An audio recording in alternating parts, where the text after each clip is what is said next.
အားလုံးပဲမင်္ဂလာပါကျွန်တော်တို့ကိုသူရပါဒီနေ့ကျွန်တော်ပြောပြမယ့်အကြောင်းအရာလေးတစ်ခုရှိပါတယ်ဒါကတော့လက်ရှိ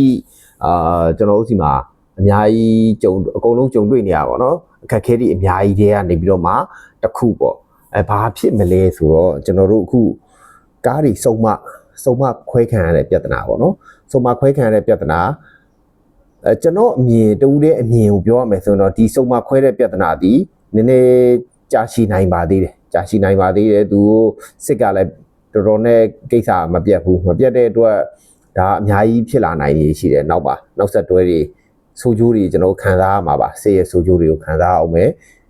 ဓာတ်ရိုက်တော့၎င်းတွဲဝိုက်ပြီးတော့၎င်းကျွန်တော်တို့ခံစားရ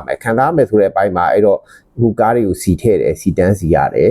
စီတန်းစီတော့ကျွန်တော်ကဝီတက်ကလေးကိုပြပြီးတော့ဝီတက်အလွယ်ပြောတော့ဝီတက်တကယ်တော့ဝီတက်မဟုတ်ပါဘူးသူဒီမော်တော်ယာဉ်တက်တီခံကပ်ပြားအဲ့လိုမျိုးခေါ်ပါတယ်မြန်မာလူမျိုးတွေကရှည်တဲ့အတွက်ဝီတက်လို့ပဲခေါ်တာတကယ်တော့ဝီတက်ဆိုတာဘိန်းခွန်ပါဘိန်းခွန်တက်ဆောင်ထားတဲ့ဘာပေါ့နော်အဲ့ဒါမျိုးလေးအဲ့ဒီဟာမှာသူဘာကုတ်လေးပါတယ်ဘာကုတ်ကိုစကန်ဖတ်တယ်ဘာကုတ်ကိုစကန်ဖတ်တဲ့အချိန်မှာကျွန်တော်တို့ကတချို့ကားတွေကအမှန်ထွက်တယ်တချို့ကားတွေအမှန်မထွက်ဘူးအဲ့တော့တချို့ဆိုင်တွေမှာじゃဘာလုပ်ပြီးလဲဆိုတော့ကျွန်တော်မြန်မာအာမခံမှာအာမခံဆောင်ထားတဲ့ဒီကျူအာကုတ်လေးကိုစကန်ဖတ်ပေးတယ်အဲ့ဒီစကန်ဖတ်တဲ့အပေါ်မှာမူတည်ပြီးတော့မှဒီကောင်ဒီစီထဲတဲ့ဟာကိုသူတို့ပြီးတယ်ပေါ့နော်ပြီးတယ်မပြီးဘူးလုပ်တယ်အဲ့တော့ဒီပုံမှာမူတည်ပြီးတော့မှကျွန်တော်တို့ကအဲ့စကန်လေးတွေကျွန်တော်သုံးလို့ရမယ်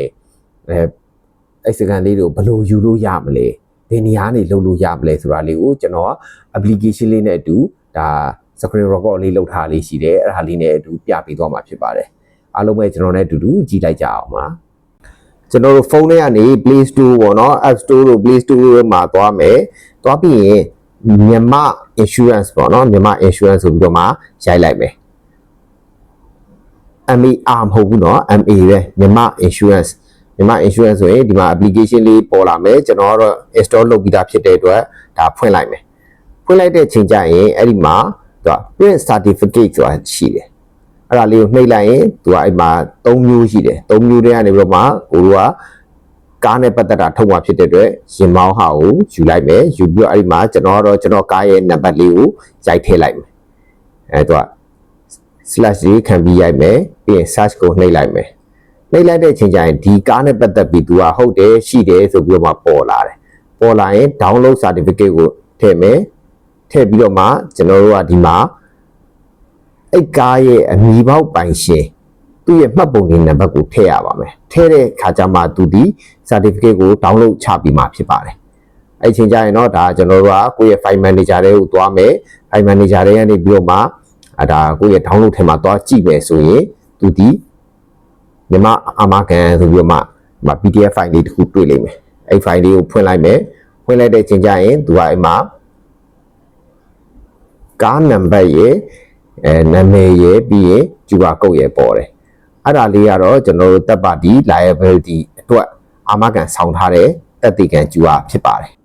ဟုတ်ကဲ့အခုဆိုရင်တော့ကျွန်တော်တို့ကဒီမြန်မာအာမခံ application ကနေပြီးတော့မှဘယ်လိုမျိုးဒီ certificate တွေ download ရလဲဆိုတာလေးကျွန်တော်ပြခဲ့ပြီးပါပြီအဲ့မှာကျွန်တော်ဖြည့်ဆွတ်ပြီးတော့ထပ်ပြောချင်တာလေးရှိပါတယ်ဘာကိုပြောချင်တာလဲဆိုတော့ပထမတစ်ခုကဒီတပ်ပါတီ liability ဆိုတဲ့ဥပဒေကဘလို့လှုပ်လှုပ်တာလဲအဲ့ဒီအာမခံကဘလို့လှုပ်လှုပ်တာလဲဆိုတဲ့အကြောင်းလေးကိုကျွန်တော်ပြောချင်တယ်နောက်ပြီးတော့နောက်တစ်ခုကကြတော့သူကဒီဟွာပေါ့ကျွန်တော်တို့ဘလို့လူတွေမှာအကျိုးခံစား권ရှိတာလေသူဒီမြန်မာနိုင်ငံအတွင်းမှာရှိတဲ့မြန်မာနိုင်ငံသားအားလုံးအတွက်အကျိုးခံစား권ရှိပါတယ်မြန်မာနိုင်ငံ area အတွင်းမှာရင်တိုက်မှုဖြစ်တယ်တိုက်ပြေးသွားတယ်ကားကိုမှတ်မိတယ်မမှတ်မိဘူး license ရှိတယ် license မရှိဘူးအဲ့လိုမျိုးအငင်းပွားနေကြမလို့ဘူးဒီကားတိုက်မှုကြောင့်လူကထိခိုက်ဒဏ်ရာရမယ်တိတ်ဆုံးမယ်အဲ့လိုမျိုးတွေဖြစ်တယ်ဆိုရင်သူဒီအာမခံရောကြီးတောင်းပိုင်ခွင့်ရှိတယ်မြန်မာအာမခံနေပြီးတော့မှ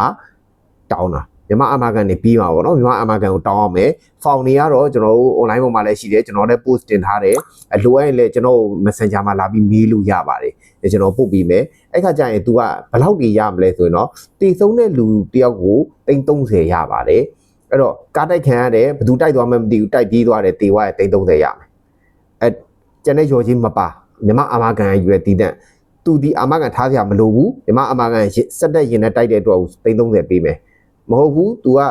တိတ်ဆုံးတာတော့မဟုတ်ဆေးရုံတက်လိုက်ရတယ်ဆေးရုံတက်တဲ့ဆိုရင်သူ့ရဲ့ဆေးရုံတက်တဲ့ပုံမှာမူတည်ပြီးတော့မှတရက်ကိုဘယ်လောက်ဆိုပြီးတော့မှပြန်ပြီးတော့မှပေးမယ်စုစုပေါင်းသူကတော့အများဆုံး24သိန်းလောက်ထိပေးမယ်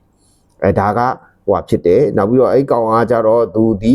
ဘလို့ဟာဒီအကျုံးမဝင်ဘူးလဲဆိုတဲ့အပိုင်းတွေရှိပါတယ်အကျုံးမဝင်ဆိုတဲ့အပိုင်းတွေကတော့ဘာလဲဆိုတော့ကျွန်တော်တို့ဥပမာအတိုက်ခံလို့တည်သွားတဲ့သူကရင်စည်းကမ်းလမ်းစည်းကမ်းဖောက်နေတယ်အရက်မူပြီးရင်မောင်းလာတယ်ဒါမှမဟုတ် license မရှိတဲ့ရင်ကိုမောင်းလာတယ်အုတ်ထုံမဆောင်ဘူးလမ်းပြောင်းပြန်မောင်းတယ်3ယောက်စီးတယ်အဲ့ဒါမျိုးတွေဆိုရင်တော့သူဒီအကျုံးမဝင်ဘူးဆိုပါတော့လူ3ယောက်စီးလာတဲ့ဆိုင်ကယ်အုတ်ထုံမဆောင်ဘူးအဲ့အချိန်အဲ့ဆိုင်ကယ်ကိုကားတစ်စီးကတိုက်သွားတယ်3ယောက်မှာ2ယောက်တေသွားတယ်2ယောက်တေသွားရဆိုရင်မောင်းတဲ့သူအတွက်ကတော့ရင်စည်းကမ်းလမ်းစည်းကမ်းနဲ့မညီတဲ့အတွက်သူဒီ